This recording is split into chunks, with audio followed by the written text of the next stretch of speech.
Being here to listen to the people of Montana, and to those of you in the audience, thank you for attending as well. I will not belabor my point because I have plenty of opportunity to speak out in favor of this granting of the permit. As the Secretary of State notes, I have written a letter in support, and the audience may not know that before the August break, the United States Congress voted 279 to 147 on a piece of legislation asking the President to grant this permit. So the United States House of Representatives, in an overwhelming bipartisan majority, is on record in support. So we hope that you will look favorably upon this permit, and I thank you for giving me this opportunity, and thank you again in the audience for taking the time to be here to state something that I think is very important in just in the job creation aspect of building a more secure future for the people of Montana and this nation through this project. So again, thank you.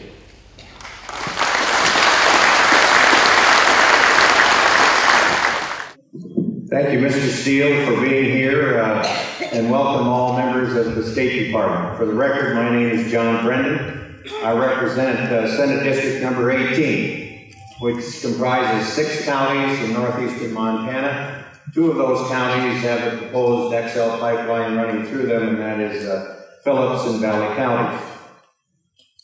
We in rural Montana and rural America have been suffering for a long time for various different reasons. Sometimes we feel that we're the stepchild of government and the stepchild of urban America. We're sitting right here, right now, with the greatest potential for natural resource development that there is, so that we can be dependent only on ourselves for our natural resources that we need to fuel this economy. My Senate district is bigger than 9 individual states in Washington, D.C. Runs about 210 miles long. It's very, very rural. Not only would this be a good situation for our people up in this neck of the woods, but every other state as well. But more important, it would give us energy, help us to get energy into independence, so that we're not sending our money to foreign regimes that are fighting against the United States of America. We cannot keep borrowing more and more money from China and Japan and other countries. And how do we quit that? We develop our own natural resources. And so, Mr. Steele, I would urge you to take back to the Secretary of State and the President of the United States our thought that we want this pipeline. We are called the treasure state. We are the treasure state because we are the Saudi Arabia of coal. We have oil resources. We have gas resources. We have timber. So, paraphrasing something very biblical that Moses said to the Pharaoh, he said, "Let my people go." And I would paraphrase it and say, "Let our people go to work. Let our people go to work and bring this country back to the strength that it should be, that it has been in the past, so that we can be a strong democracy in this world." Thank you very much. Thank you, Mr. Steele. Thank you for the opportunity to address you, and I look forward to the Secretary hearing our comments today from the state of Montana. It's an honor for me to speak, to read the letter from the Governor of the state of Montana, Governor Brian Schweitzer.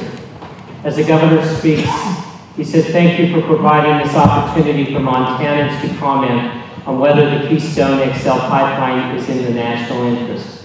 On behalf of the state of Montana, I strongly believe that the Keystone XL Pipeline project is in the nation's best interest for the following reasons. With respect to energy security, Canadian oil flowing through the pipeline is conflict-free oil. Montana will never have to deploy National Guard troops to ensure the flow of oil from Canada to the United States. Number 2, the Keystone XL Pipeline will help to increase domestic oil production by allowing oil producers in Montana and North Dakota improved market access and a better price for 65,000 barrels of oil per day at the planned Baker, Montana on route. Keystone XL represents a desperately needed $20 million shot in the arm for the United States economy. Over the life of the pipeline, this means 20,000 jobs, 118 person-years of employment, and $5 billion in property taxes, or $60 million annually in the state of Montana. He also has attached his 2 letters to the Secretary, and I will submit those. I also have letters from the Yellowstone County Commissioners, John Oslin, Jim Reno, and Bill Kennedy, in our support, and I would just like to make just a couple of comments. In our letter to Secretary Clinton, we have stated that this pipeline will increase the tax base in the following 6 counties: Phillips, Valley, Macomb, Dawson, Prairie, and Fallon, and also to build better infrastructure as well as funding our schools, which the past legislative session we have talked about funding our schools. The economic and national security benefits of the pipeline are substantial, not to Yellowstone County, but to the whole state of Montana. I believe that strengthening our energy security and our national security is essential to the future of our country. I applaud the Department of State's thoroughness through the approval process and appreciate the multiple opportunities for the public input on this project and its potential impact on the environment. I also have confidence that TransCanada will be a good steward of the land, and the Keystone XL will be constructed using industry best practices and will meet or exceed all existing pipeline regulatory standards. The Keystone Pipeline is clearly in the nation's best interest and will be a valuable tool in strengthening our national security and energy security. Therefore, I respectfully request that upon the completion of this review period, the Department of State moves expeditiously to approve the pipeline and grant TransCanada the presidential permit it needs to proceed. Sincerely, Bill Kennedy, John Oslin, and Jim Reno, Commissioners of Yellowstone County. Thank you.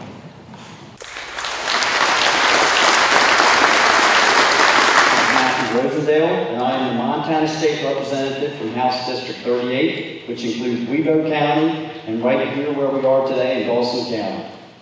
I appreciate the Department of State holding one of the hearings here in Glendive, as the proposed line will travel through our county. I feel certain that once the department is able to separate the facts from the rhetoric and all the testimony that you are certain to receive, you will agree that this is not only a safe project, but a much needed project as well. So what are the facts? Americans use somewhere between 15 to 19 million barrels of oil a day. We're expected to continue that rate of consumption until the year 2035. Over 60% of that is imported, most from folks that don't have our best interest in mind. Right now, there are over 170,000 miles of liquid pipelines located in the United States, which carry more than 17% of all domestic freight in the safest, most reliable, and environmentally friendly method that we have. For this particular pipeline, TransCanada has agreed to meet an additional 57 safety requirements, making the Keystone XL the safest, most scrutinized pipeline ever constructed in the United States. The pipeline would be able to carry over 700,000 barrels of crude oil per day to refineries in the United States. Up to 100,000 barrels a day of domestic crude oil could be transported in the line from Montana and North Dakota, as TransCanada has agreed to construct an on-ramp in Baker, Montana. This infrastructure is critical to the development of our domestic resources, which are in such an abundance throughout this area. Strangely enough, if TransCanada were to simply truck this material into the United States, they wouldn't require this hearing. Instead, it would take 4,375 semi-trucks running 24 hours a day, 7 days a week, for 365 days a year to match the capacity of that pipeline. I ask you, what impact would that have on our environment? Our roads? What additional risks would our school buses and children be exposed to? What inconveniences would travelers on our roads experience? I've heard some talk of the possible and hypothetical impacts to the old Delilah aquifer if the pipeline were to be damaged in Nebraska. Yet studies clearly show that the imminent threat to the aquifer comes from depletion of the resource and contamination from elevated levels of pesticides and nitrates. In closing, I would just like to say this project is important to our state and the security of our nation, and I encourage you to approve the presidential permit as soon as possible. State Senator Don Steinbeiser from Senate District 19 has authorized me to add his support to this project as well. Thank you.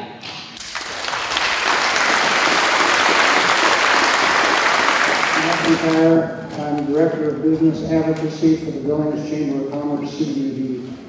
We're an organization with 1,151 members that represent some 44,823 employees of those businesses.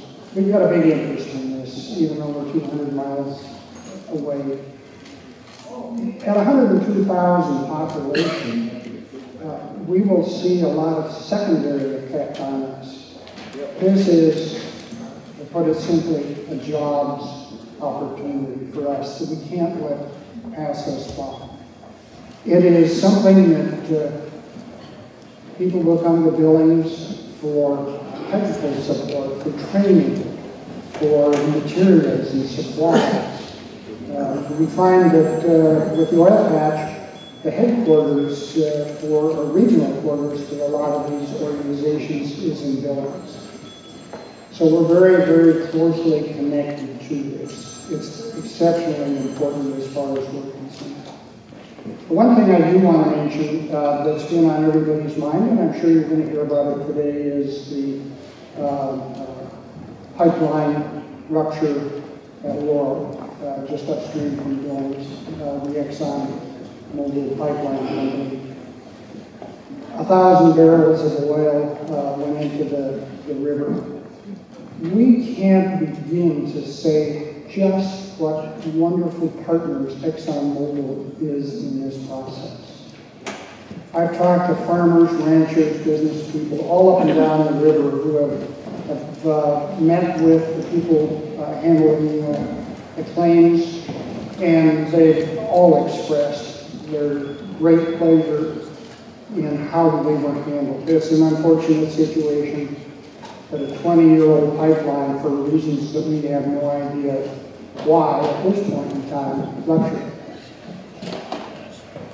The new pipeline they're going to put in will be 4 times deeper under the river. It'll be about 70 feet under at the deepest point and 30 under at the shallowest point. We learn from our mistakes. The pipeline that Keystone XL is talking about putting in is probably the most sophisticated that's ever been designed. Technology moves ahead so fast that what was appropriate 20 years ago when that silver tip pipeline was put in is no longer in effect. We bypassed it. We encourage you to pass on our support for this, and we certainly hope that the EIS is approved. Thank you.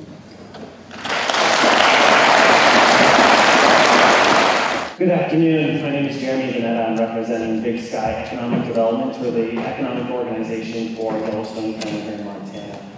On behalf of Big Sky Economic Development, I want to encourage and strongly support the Keystone XL Pipeline project.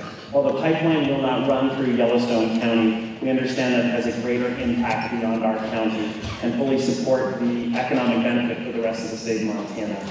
Thousands of jobs will be created for our nation at a time when our nation is starving for private investment and job creation. And it means jobs for Montanans right near the pipeline and those in communities like Billings. Tax revenue for the state will also increase, and it will stabilize our country's petroleum at a critical time. In Billings, we understand the oil industry. They're great community partners. As my colleague Bruce alluded to, we could not have asked for a better partner in ExxonMobil, understanding the mistake they made and the responsibility they have in cleaning it up.